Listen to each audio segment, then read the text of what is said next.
Greetings to everybody watching me, especially to my African brothers and sisters watching me across the globe. Greetings to all of you. We salute you. We are also speaking from Ghana and we love you. So please, if you are here, share the video. Make sure you like the video and then you share the information because this is very powerful and positive. Now, you all know there is this United Nations General Assembly. Okay, there's a meeting happening and African leaders are all part of the meeting. And the shocking thing is Ghana's President John Dramani Mahama has given a powerful and a fearless speech over there at the assembly meeting. He has given a powerful speech. You know, yesterday, it was the turn of Kenya President Ruto. He gave a solid speech. And all of us were posting about Kenya's president's speech yesterday because it was powerful. Not knowing today, Ghana president was going to do it even more powerful and more better with fearless. He gave anti-imperialist speech. Anti-imperialist, you know what I mean by anti-imperialist. And also, he talked about the reset agenda in Ghana. He also talked about the reset agenda in Ghana. He talked about the 24-hour economy. And then he talked about the anti-imperialist. That side is what is more powerful. Just watch the video and then let's know your comments. Let's know your thoughts about our President John Dramani Mahama's speech at the UN General Assembly. Okay, watch it and let's know your comments. This is powerful and I'm so happy our president was able to speak boldly and fearless. Yes. So watch the video and then make sure you like and share. Aluta continua. Madam President, the UN Founding Charter is outdated when it comes to representation in this August Assembly. The most powerful post-World War II nations are still being rewarded with an almost totalitarian guardianship over the rest of the world.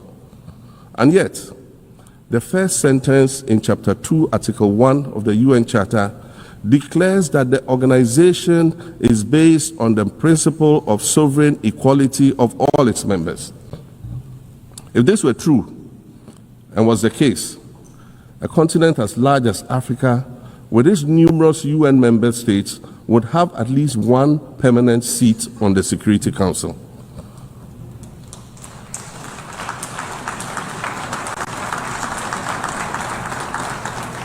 Furthermore, we believe that veto power should not be restricted to only 5 nations, nor should it be absolute. There must be a mechanism in this House for the General Assembly to challenge a veto. No single nation should be able to exercise an absolute veto to serve its own interests in a dispute. In 1995, during the 50th anniversary of the United Nations, Nelson Mandela stood in this very spot. And he said, the United Nations has to reassess its role, redefine its profile, and reshape its structures. It should truly reflect the diversity of our universe and ensure equity among the nations in the exercise of power within the system of international relations in general, and the Security Council in particular. I close quotations. 30 years later, we African leaders are still making the same simple request for a permanent seat on the Security Council with the power of a veto. So today, Madam President, I stand here in this exact spot and ask the world, if not now, then when? We demand not only a reform of the Security Council, but also a reset of the global financial architecture, which is currently rigged against Africa. Africa must have a greater say in the world's multilateral financial institutions. And while I'm making requests, I'd like to call for the removal of the blockade on Cuba. As Dr. Kwame Nkrumah, our nation's founder, famously said, we seek to be friends with all and enemies to none. The Cuban people shed their blood on African soil in the fight against apartheid. And indeed, Cuba has been and continues to be a faithful friend of Africa. You see, the very fact that I can stand here and ask these things and say these things, and the fact that all nations can ostensibly gather here to address critical global issues, air our grievances, and express our concerns, that is what makes the survival of this organization so important. In every old city or village, you will find a town square, or a courtyard, or a plaza that once served as a gathering space for the citizens of the community and their leaders. Meetings and celebrations were held there, as were trials and elections. And these were spaces that brought people together and held them together as a community. Sadly, time and technology have eroded these spaces. Madam President, in many ways, the United Nations is the proverbial town square of our modern global village. And it has never been more critical for us to protect this one space that brings and holds the world nations together as a community. The internet, social media platforms, and artificial intelligence offer us the illusion of connectivity, when in fact what they do is reinforce isolation by using algorithms that ensure that we do not receive new ideas and perspectives, but rather more of the same content. We are served alternative facts and manipulated images, making it easy to disseminate disinformation and sow seeds of division amongst communities. Madam President, these are dangerous times. Our world is currently experiencing a rise in nationalism and economic instability. There's a general breakdown of multilateralism. Various acts of aggression have been committed against the sovereignty of others, and nations are attempting to circumvent the very safeguards that were put in place to prevent large-scale global conflict. These conditions are all too similar to the ones that led to the League of Nations' failure in fulfilling its mandate. The denial of visas to President Abbas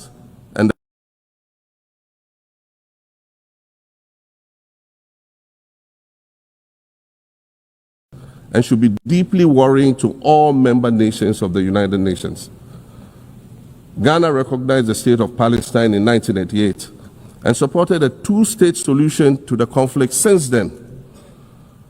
And I say, contrary to the claims of some, a two-state solution would not be a reward for Hamas. It would rather be a reprieve for the hundreds of thousands of innocent women and children and people who are facing collective punishment and forced starvation for no reason other than the fact that they are Palestinian. For nearly 2 years and for the fear of reprisals, we here in this General Assembly have been playing hide and seek with language to find the right words to help us avoid or excuse what we all know is taking place in Gaza. But here's the thing, it doesn't matter what you call it. If it looks like a duck, it swims like a duck, and quacks like a duck, well, then it must be a duck. The crimes in Gaza must stop.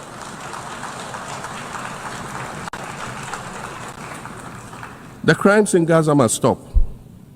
Madam President, I also want to draw particular attention to the conflict in Sudan, which this body has described as the world's largest humanitarian crisis. 12 million people have had to flee their homes.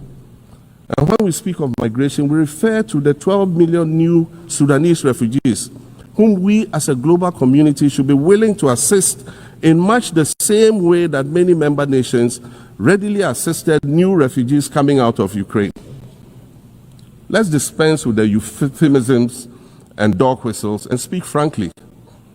It is not a mystery that when leaders of Western nations complain of their migration problems, they are often referring to immigrants from the global south.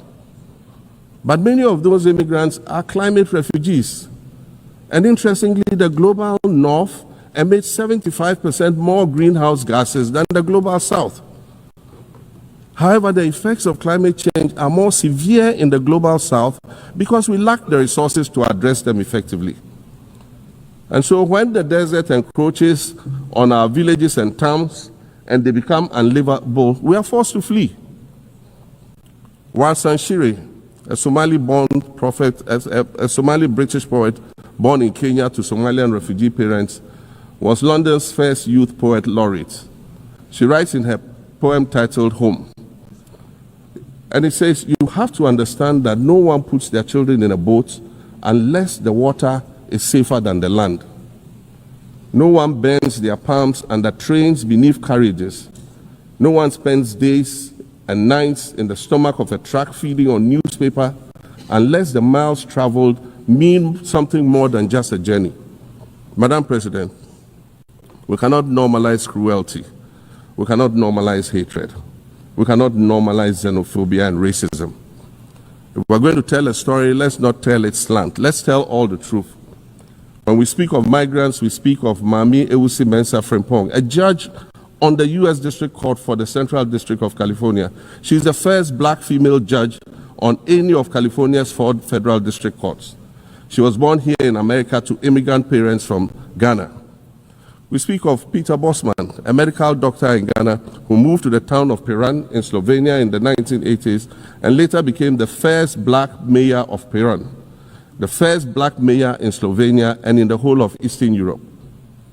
We speak of T. Michael, the iconic Ghanaian Norwegian artist and designer. And of course, we speak of the late Kofi Annan, former United Nations Secretary General.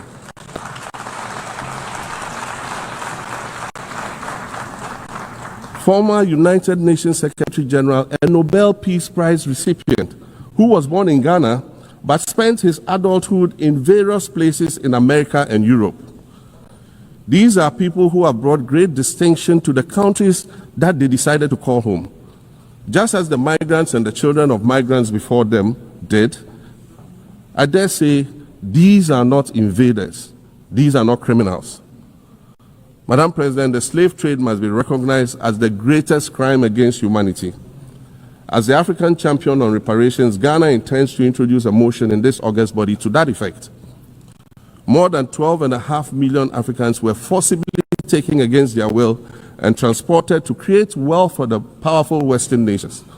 We must demand reparations for the enslavement of our people and the colonization of our land that resulted in the theft of our natural resources, as well as the looting of artifacts and other items of cultural heritage that have yet to be returned in total.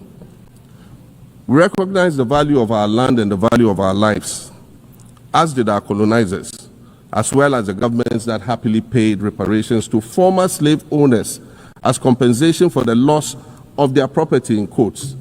And that property for which they received compensation was paid referred to enslaved people who had been freed.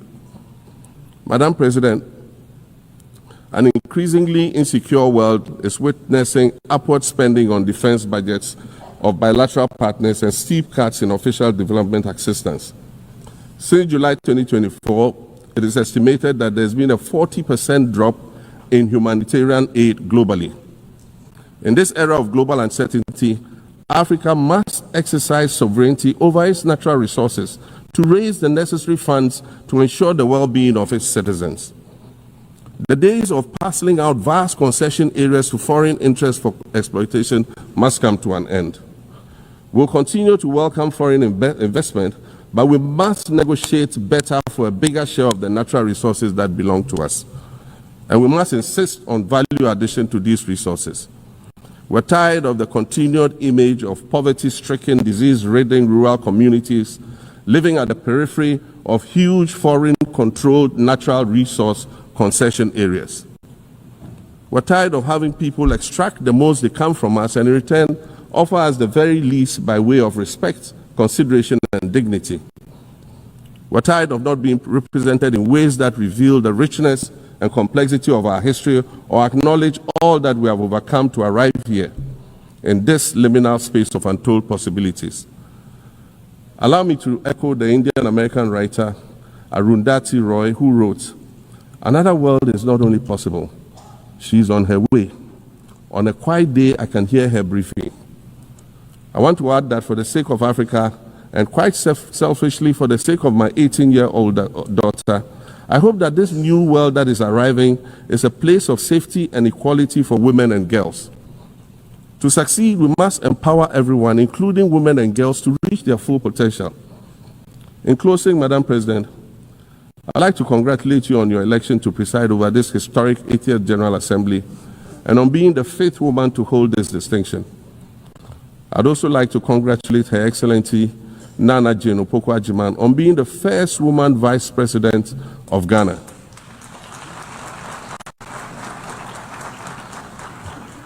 Now every Ghanaian girl knows the heights to which she can ascend. Words matter, but issues of representation matter even more, which is why Ghana looks forward to the appointment of a woman as Secretary General of this organization in the near future. Madam President, Your Excellencies, I thank you for your kind attention.